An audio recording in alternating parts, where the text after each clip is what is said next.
ओम नमो भगवते रुद्राय। नमस्कार दोस्तों, आज के इस वीडियो में हम जानेंगे साल 2023 के दिसंबर माह में पड़ने वाले सबसे अंतिम प्रदोष व्रत के बारे में। इसका हम जानेंगे कौन सी तिथि को इस बार सबसे अंतिम प्रदोष का व्रत पड़ रहा है। साल 2023 में जो प्रदोष का व्रत है यह 24 दिसंबर को हम सभी रखेंगे या फिर 25 दिसंबर का व्रत रखेंगे। पूजा की विधियाँ क्या होंगी, पूजा का शुभ मुहूर्त क्या होगा, इन दिन हमको कुछ विशेष उपाय जरूर करने हैं, वह उपाय जानेंगे। प्रदोष व्रत का महात्म्य जानेंगे और सुख समृद्धि की प्राप्ति के लिए आपको एक कार्य इस दिन अवश्य ही करना है। फिर वह आप व्रत रखते हो अथवा ना रखते हो उनसे कोई मतलब नहीं होता है, लेकिन इस दिन आपको यह कार्य तो विशेष रूप से करना है। वह कार्य क्या होंगे उसके बारे में भी बात करेंगे। आइए वीडियो को हम स्टार्ट करते हैं। नमस्कार दोस्तों, कैसे हैं आप सभी।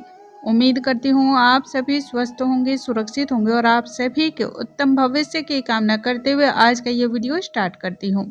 दोस्तों, सबसे पहले हम जानते हैं प्रदोष व्रत का महात्म्य, क्योंकि किसी भी व्रत का जब तक आप महात्म्य नहीं समझ पाएंगे, जब तक उस व्रत का, उस पूजा पाठ से मिलने वाले फल की प्राप्ति क्या होती है, जब तक आप उन बातों को नहीं समझ पाएंगे तब तक आप उस व्रत और उपवास को जो है ना बहुत ही ज़्यादा दिल लगा के, बहुत ज़्यादा श्रद्धा भाव के साथ नहीं कर पाएंगे।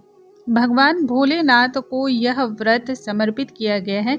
जिस प्रकार से एकादशी का व्रत भगवान विष्णु को समर्पित किया गया है, ठीक उसी प्रकार से प्रदोष का व्रत भगवान शिव को समर्पित किया गया है। यह व्रत करने से दरिद्रता का नाश होता है। इसके अलावा यदि आपकी कुंडली में शनि की 7.5 या ढैया चल रही हो, तब उनसे मिलने वाले कितने नकारात्मक प्रभाव होते हैं यह तो आप सभी जानते हैं। उनसे भी आपको तुरंत आराम मिलता है। इसके अलावा यदि आप किसी लंबी बीमारी से जूझ रहे हों तो उससे भी आपको छुटकारा प्राप्त होता है। यदि आप किसी भी मनोरथ को पूर्ण करना चाहते हैं, कोई आपका मनोकामना है और आप उसे पूर्ण करना चाहते हैं, तब यह तो और भी ज़्यादा जरूरी हो जाता है। यदि आप किसी भी कर्ज से परेशान हैं, आर्थिक रूप से आप बहुत अधिक जूझ रहे हो, बहुत मशक्कत करते हैं, बहुत मेहनत करते हैं, फिर भी आपको फल नहीं प्राप्त हो रहा हो, तब प्रदोष का व्रत करने से आपको भगवान भोलेनाथ की कृपा से समस्त प्रकार के दुखों से आपको जो है तुरंत के तुरंत छुटकारा मिल जाता है। प्रदोष का व्रत बहुत अधिक फलदायी है, इसलिए प्रदोष का व्रत अवश्य करना चाहिए।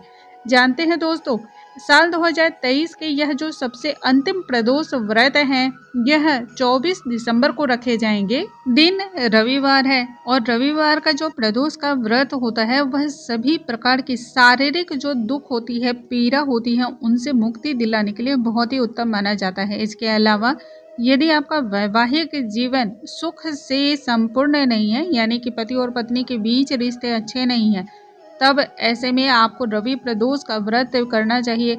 यह बहुत ही उत्तम होता है। इस व्रत को, इस दिन का व्रत रखने से आपको संतान से जुड़ी हुई जो भी समस्याएं होती हैं वह भी दूर होता है। देखिए, प्रदोष का व्रत वैसे भी जब आप करते हैं ना, तो 100 गायों को दान करने से जो फल की प्राप्ति होती है वह सिर्फ और सिर्फ प्रदोष का व्रत करने से आपको प्राप्त होता है। यह व्रत करने से सभी प्रकार के कष्ट और पाप नष्ट हो जाते हैं, इसलिए जरूर करना चाहिए।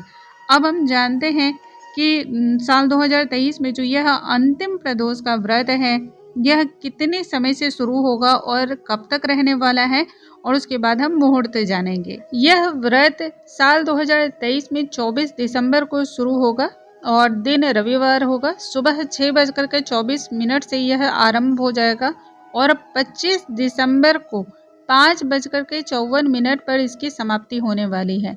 उदया तिथि के अनुसार यदि हम देखते हैं तो हम सभी को 24 दिसंबर को व्रत रखना चाहिए, क्योंकि प्रदोष की जो पूजा की जाती है प्रदोष काल में की जाती है और 25 दिसंबर को सुबह ही समाप्त हो जा रहा है, जो कि प्रदोष काल में हम पूजा नहीं कर पाएंगे।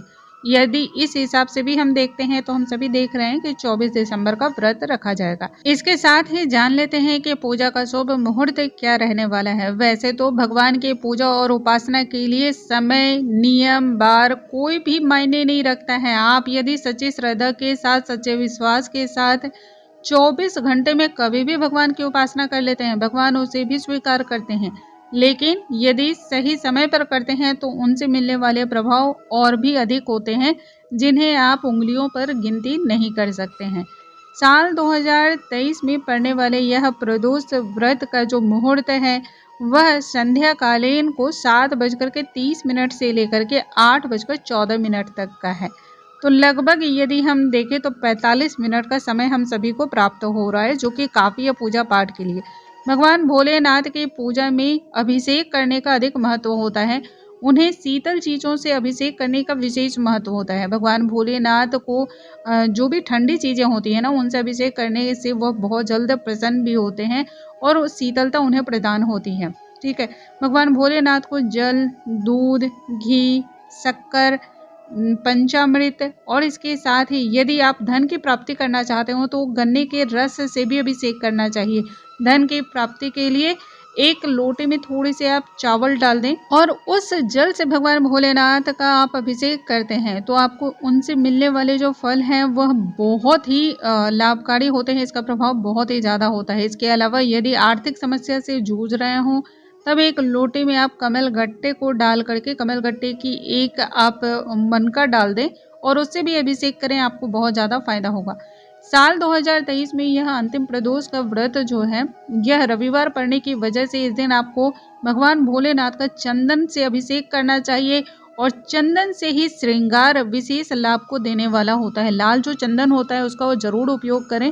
भगवान भोलेनाथ को अभिषेक कराने के पश्चात जनेऊ समर्पित करें। जनेऊ समर्पित करने के पश्चात आप उन्हें अष्टगंध, चंदन, भस्म समर्पित करें।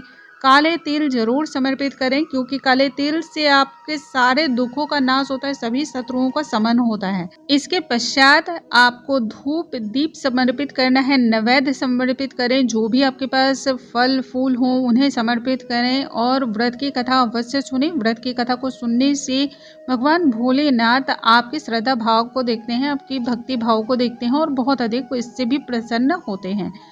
सबसे अंत में आपको आरती अवश्य करनी है। भगवान भोलेनाथ की पूजा में यदि आप आरती करते हैं तो उससे पूजा में जो भी गलतियां हो जाती हैं वह सभी क्षमा होती हैं। सबसे अंत में पूजा जब आपका हो जाए संपूर्ण तौर तरीके से, तब सबसे अंत में आपको क्षमा याचना अवश्य करना है ताकि जो भी गलती सलती हो गई है वह सभी क्षमा हो जाए।